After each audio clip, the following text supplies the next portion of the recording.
सज्जनों,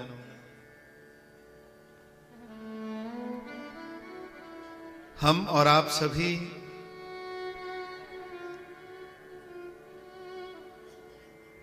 श्री राधा गोविंद देव की कृपा से 9 दिवस पर्यंत इस रामचरित रूपी मानस सरोवर में अपने आप को पवित्र करने के लिए बैठे हैं। जो व्यक्ति रामचरित मानस को 9 दिन प्रदान करता है,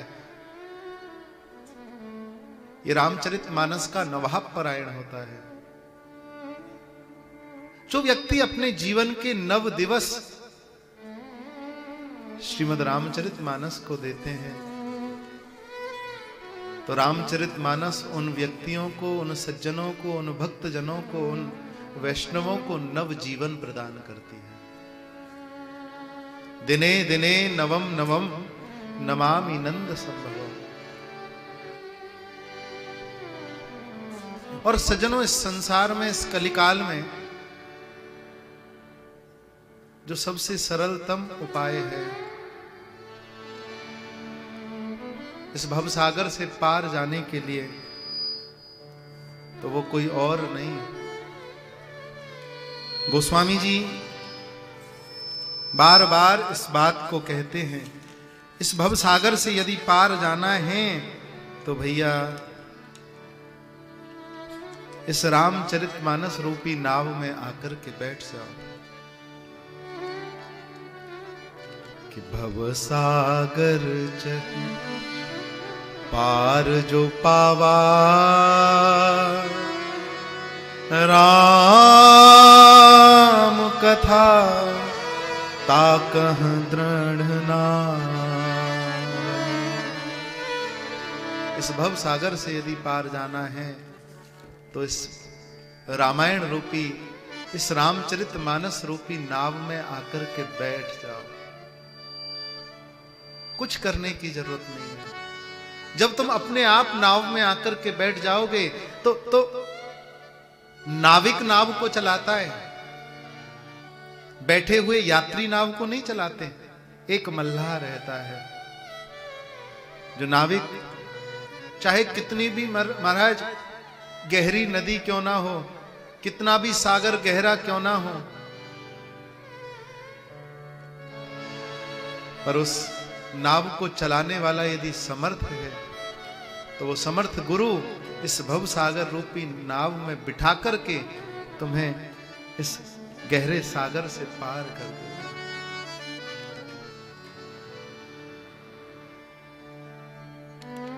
और ये नाविक कोई और नहीं, हमारे ठाकुर जी ही नाविक हैं।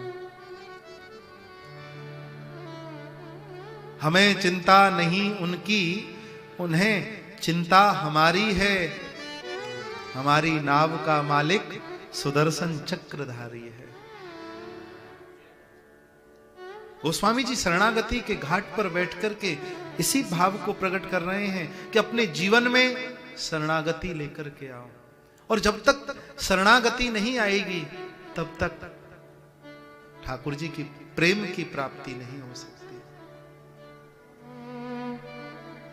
और मेरे गोविंद को, मेरे श्री रघुनाथ को जो सबसे प्रिय शब्द लगता है वो है शरण, प्रपत्ति, शरणागति।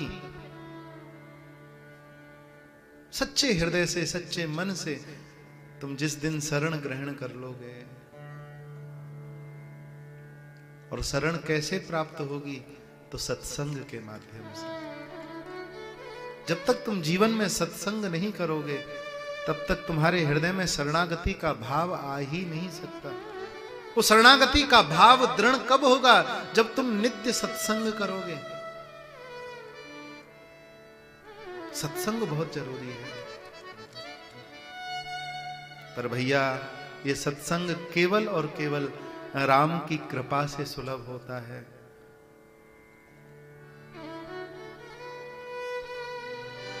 राम कथा के तेई अधिकारी, जिनके सत्संगति अति प्यारी। राम कथा सुनने के अधिकारी वही होते हैं जिनको सत्संग अच्छा लगता है।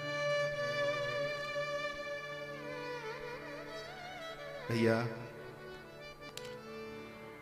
गोस्वामी जी तो यहां तक कहते हैं,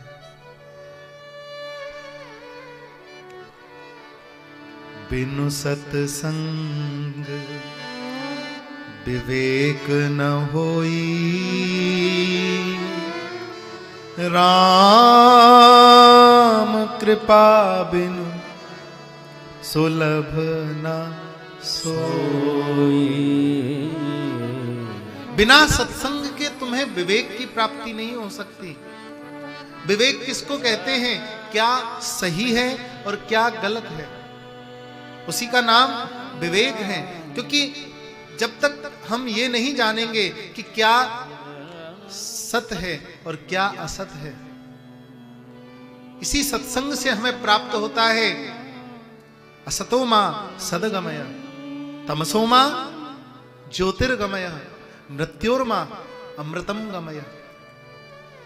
इसी सत्संग से ये तीन सूत्र मिलते हैं जो हमें असत से सत की ओर लेकर के जाए, जो हमें अंधकार से प्रकाश की ओर लेकर के जाए, जो हमें मृत्यु से अमृतत्व की ओर लेकर के जाए। उसी का नाम है सत्संग। भैया राम कथा, कृष्ण कथा, भक्तमाल कथा, ये जितनी भी कथाएं हैं उनमें वही व्यक्ति आकर के बैठते हैं जिनके ऊपर मेरे श्री राम की, मेरे रघुनाथ की अति कृपा होती है। कृपा ही नहीं, अति कृपा।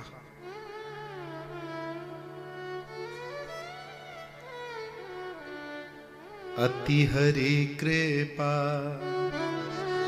जाहि पर होई, पाँव दे एहि मार्ग सोई। इस भक्ति पथ के पथिक वही बन पाते हैं, इस मार्ग पर वही चल पाते हैं जिनके ऊपर मेरे श्री रघुनाथ की कृपा ही नहीं, अति कृपा होती है। पांव दे यही मार्ग सोई। कितना भी बढ़िया एक्सप्रेस वे बना हुआ हो महाराज, सारी व्यवस्थाएं हो, बढ़िया गाड़ी तुम्हारे पास हो, बढ़िया ड्राइवर हो, पर जब तक उस रास्ते पर, उस एक्सप्रेस वे पर तुम चलोगे नहीं तो तुम समझ नहीं सकते कि इस एक्सप्रेस वे पर कौन कौन से शहर पड़ेंगे, कौन कौन से रास्ते से होकर के ये गंतव्य हमें पहुंचाए, कहां तक हमारी मंजिल है। हम मंजिल से ही भटके हुए। क्यों? क्योंकि अज्ञान रूपी अंधकार छाया हुआ है, और उस अज्ञान रूपी अंधकार को सत्संग दूर करता है। ये कथा जो है भगवान की, ये सूर्य का काम करती है। और भैया जब अंधेरा कब तक रहता है? जब तक सूरज उदय नहीं होता। जैसे ही सूर्योदय होता है अंधेरा अपने आप छटने लग जाता है।